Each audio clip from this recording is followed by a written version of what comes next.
something that I'm not going to worry about or really deal with. It's a question that I'll answer once, and and that's I'm worried about this year. I'm worried about being ready for the season. Both myself personally and the group, and that's where my focus is at. It's not on anything else. All that stuff takes care of itself. It's not something I'm worried about. And I think for people that haven't experienced Edmonton, don't know Edmonton, it's really easy living. It's really convenient living.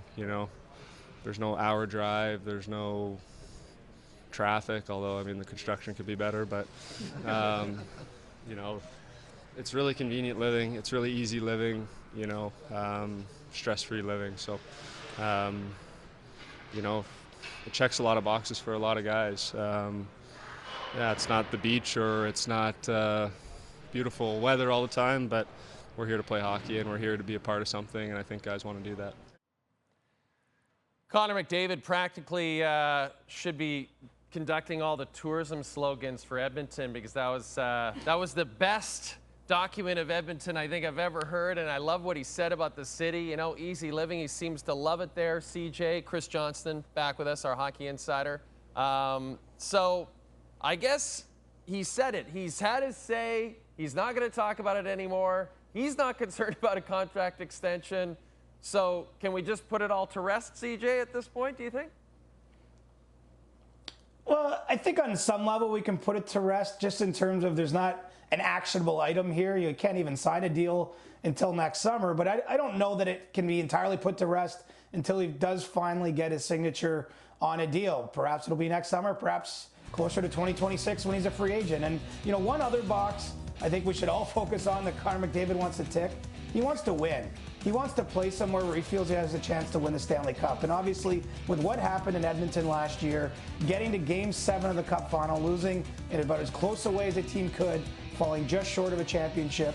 If that is repeated, I don't necessarily mean that they end up losing in the end, but if this remains an organization that is among the top tier in the league, I think the odds of him staying in Edmonton grow. Obviously, he and Leon Draisaitl are very good friends, and Draisaitl's committed for another 8 seasons after this one, so 9 in total. So I think a lot of things are in the favor or point in the direction of Connor McDavid staying in Edmonton. But, when you can't sign that deal today, there's just who knows what could happen in between then and now. And so I think we can put it to rest in that I don't think it's a burning storyline. I think the money on his next deal will take care of itself. Safe to say, I'll go out on a limb, and when he signs his next deal, he'll be the highest paid player in the league again at that point in time. But really the focus, I think, is on trying to take that one step further that team didn't last year. And if they're in the mix again, I do think it bodes well heading into next summer when he can sign that new deal. Okay, so let's deal with a more actionable item as you described it. Let's talk about Cole Perfetti, a restricted free agent, Winnipeg Jets.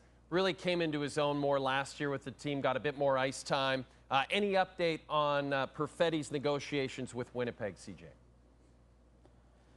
Well, they're still grinding away at it, I would say. And what's interesting about Perfetti is, there might be an inclination here to worry, right? We've seen some other players, Riek McGroarty, a prospect in Winnipeg, essentially asked for a trade this summer, was ultimately dealt to Pittsburgh. But there's none of that dynamic this time around. Perfetti has gone so far as to come out in the media this week and say he wants to be in Winnipeg. He went down to the NHL's media tour in Vegas on behalf of the Jets, which is kind of an unusual thing for a player to do when they're in the midst of some uncertainty about their contract. And I think because of the Jets' desire to keep him, his willingness to be there, that they'll find a way. But the reality is it was not the best of seasons last year for Perfetti.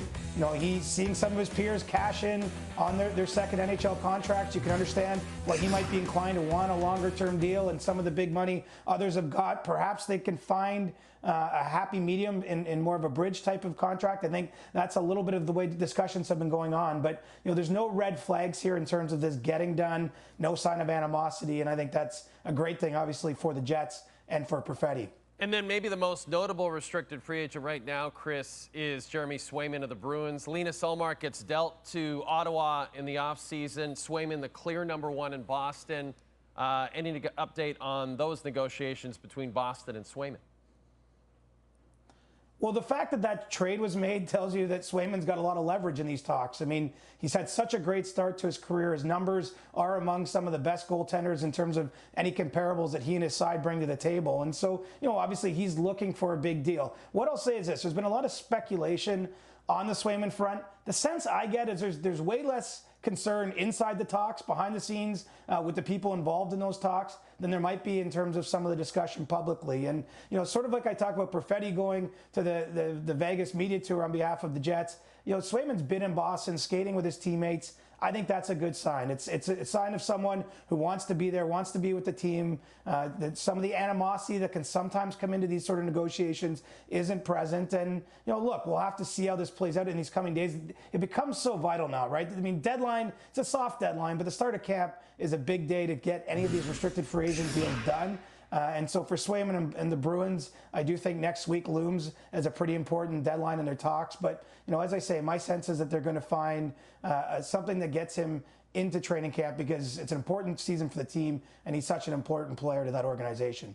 Okay, let's talk a little bit about some veterans who may or may not be signing PTOs. James van Riemsdyk remains unsigned, CJ. Had 11 goals with Boston last year, speaking of Boston. Are there any teams interested in getting JVR pen to paper on a contract?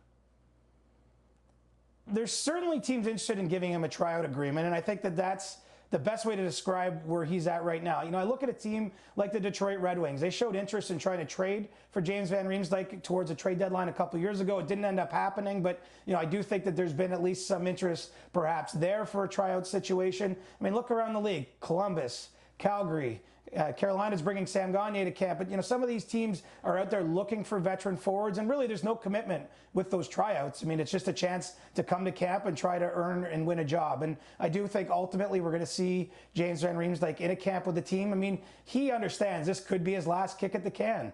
And, naturally, I think that he's going to want to find a place where he can have a role and have a chance to compete for a Stanley Cup. And maybe not all the situations currently have that in place, but that'll be something that I think that he'll sort of focus on here as we head towards the weekend. And I would expect we'll see him in camp next week somewhere. And then focusing on the blue line, CJ, Tyson Barrie signing PTO with the Calgary Flames, Travis Dermott with the Edmonton Oilers. Now there's some talk that perhaps Mark Giordano might end up in Oilers training camp. What's likely to happen on those fronts? Well, it's interesting. Mark Giordano, the oldest skater in the league last season, certainly is not ready to hang them up at this point. He's been skating in the Toronto area, keeping in shape with other pros based here near his hometown. And so, I think he's looking to see what falls into place for him. I mean, these last few days have been PTO mania. Obviously, lots of players accepting these tryouts. And, one thing I should mention, too, because maybe the casual person at home doesn't realize how it works. Even if you go to a PTO, in Tyson Barrie's case, he's in Calgary. If another team wants to sign him, I mean, there's no commitment on his end. He can go sign an NHL contract anywhere. So it's not a lot of promise on either side. Really, all it is an opportunity to show yourself. Teams need these veteran players to hit certain minimum thresholds, and when it comes to the exhibition games. But certainly it sounds like Mark Giordano will take another kick at the can. There was some discussions. Maybe does he come back to the Leafs? I know they talked to Edmonton, they talked to Calgary. I'm not sure where he'll end up, but he wants to audition for a job, as do a lot of these other veterans. Peretti, Riemsdyk, Barrie, lots of players with pretty impressive NHL resumes, just trying to extend their careers a little bit longer. And who could blame them? This is our hockey insider, Chris Johnston. Chris, thanks for joining us for a couple of segments on the show, and hopefully we get to chat with you throughout the season. Take care. Can't wait.